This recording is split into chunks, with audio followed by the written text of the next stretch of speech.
Hello student, I am Divya Kathin and जैसे कि हम लोग कंटिन्यू करें हमारा chapter number 9 and it's financial market. Previous lecture में गाइस हम लोग जो हमारा कॉन्सेप्ट है डीमैट अकाउंट का वो हम लोग देख चुके हैं। आज हम लोग देखने वाले हैं डिपोजिटरी के बारे में, यानी कि डिपोजिटरी क्या होता है, उसका मीनिंग, कैसे वर्क करता है, कब उसका फ्रेमेशन हुआ, क्लियर एंड ऑल दैट। तो देखते हैं, company registered under the companies act can perform work as a depository, यानी कि अगर कोई कंपनीज एक्ट के अंडर रजिस्टर्ड है तो वो डिपोजिटरी तरीके के वर्क कर सकती है। Clear.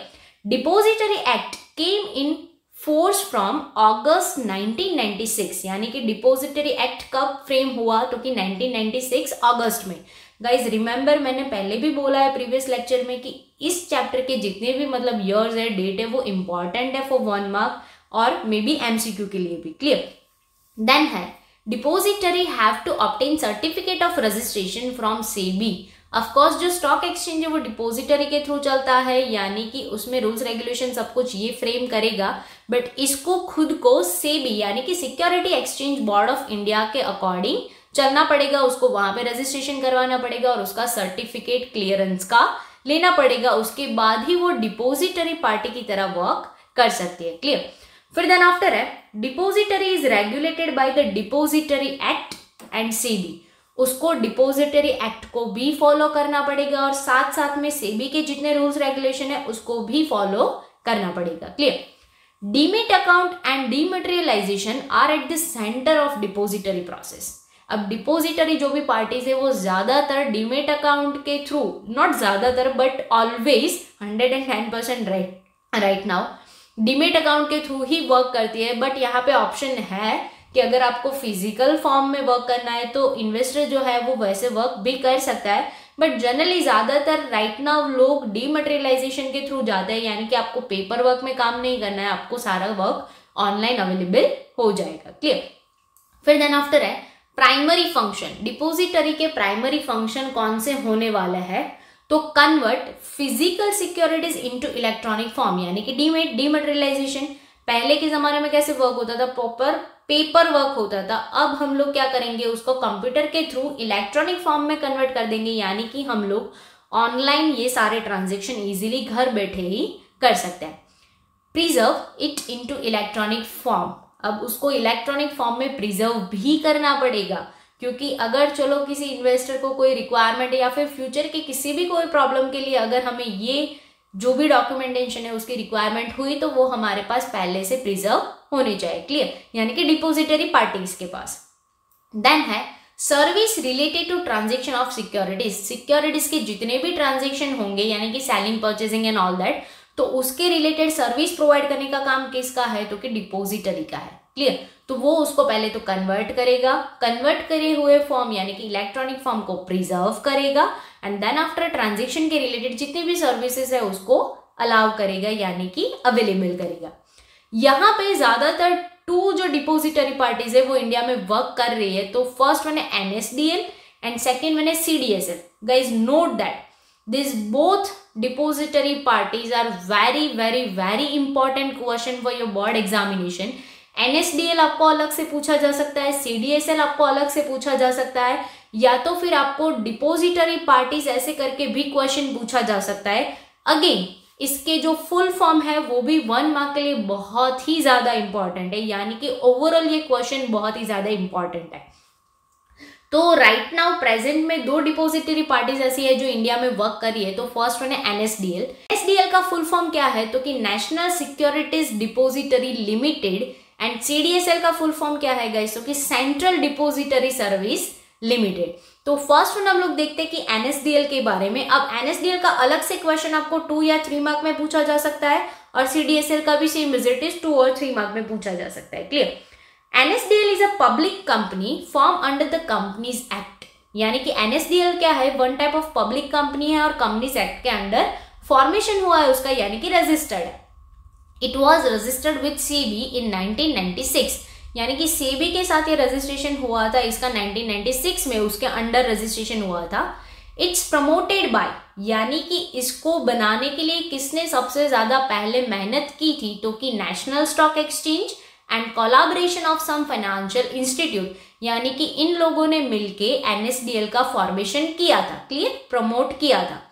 Then after it's manage by BOD, यानी कि बोर्ड ऑफ डायरेक्टर के थ्रू ही NSDL मैनेज होता है as like a public company. जैसे पब्लिक कंपनी में बोर्ड ऑफ डायरेक्टर्स होते हैं, प्राइवेट में भी होते हैं, तो वैसे ही यहाँ पे भी बोर्ड ऑफ डायरेक्टर्स होंगे और उसके ही थ्रू इसका मैनेजमेंट होगा, clear. NSDL perform its function through depository participants appointed by it. NSDL जो है उसके जितने भी डिपोजिटरी पार्टीज होंगी उसी ने ही उसको अपॉइंट किया होगा और उसी के थ्रू ये वर्क करता है। Fees is charge from depository participant not from investor, यानी कि NSDL इन्वेस्टर के पास से फी नहीं लेगा, वो किसके पास से फी लेता है, डिपोजिटरी पार्टीज के पास से, जिसको उसने खुद को अपॉइंट किया हुआ है, क्लियर।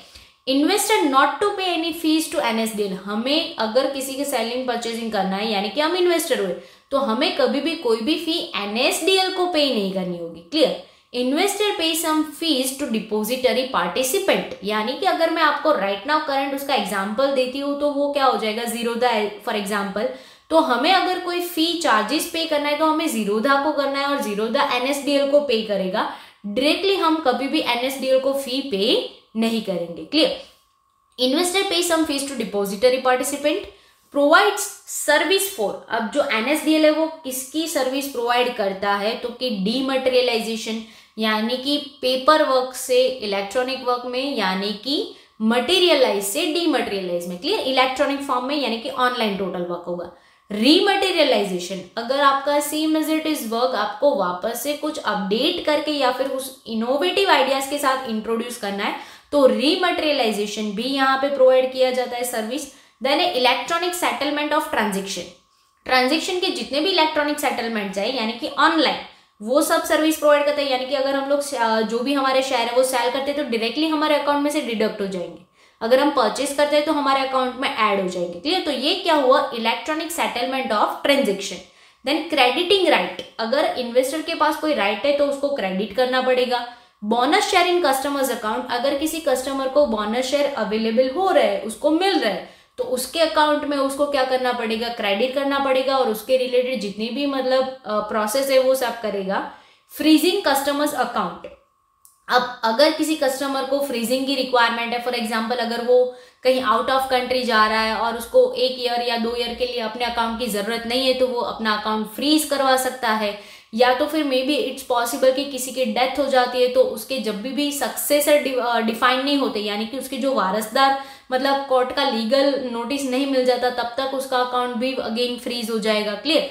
तो ऐसी इतनी बहुत सारी ऐसी सर्विसेज है जो NSDL प्रोवाइड करेगा थ्रू डिपोजिटरी पार्टिसिपेंट, क्लियर। यानी कि वो डायरेक्टली इन्वेस्टर को ये सारी चीजें प्रोवाइड नहीं करेगा बट डिपोजिटरी पार्टीज के थ्रू प्रोवाइड करेगा और डिपोजिटरी पार्टीज को NSDL ने खुद अपॉइंट किया होगा, क्लियर।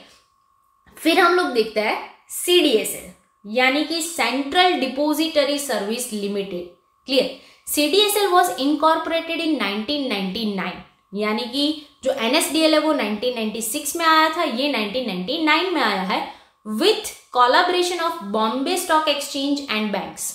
यानी कि इसको बनाने वाले कौन थे, तो कि Bombay stock exchange and different type of, यानी कि कोई अलग अलग बैंक्स हो सकती है।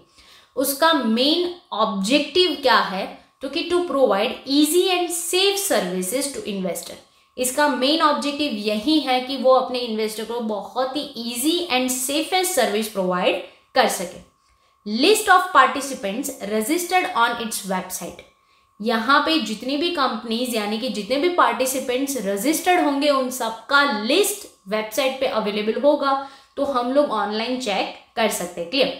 CDSL provides online depository service all over India.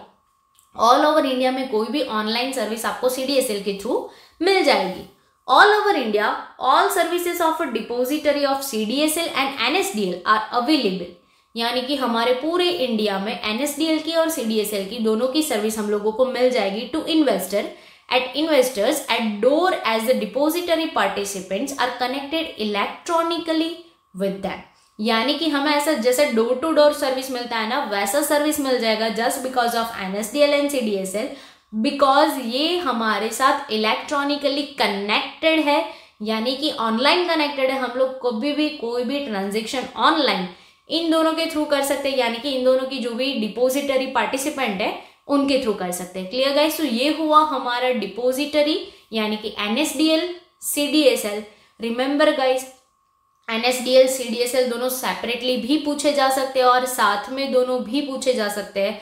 As well as 1 mark के लिए भी बहुत इंपॉर्टेंट है फुल फॉर्म, उसके डेट्स, उसका फॉर्मेशन का ईयर, और या तो फिर ऐसा भी पूछा जा सकता है कि ये किसके थ्रू प्रमोटेड हुआ था या तो फिर किसके कोलैबोरेशन के थ्रू आया था। क्लियर? तो again overall it is a very important question. तो ये हुआ हमारा डिपोजिटरी। आगे का जो क्वेश्चन है वो हम लोग नेक्स्ट लेक्चर में देखेंगे। तब तक के लिए बी हैप्पी, बी सेफ।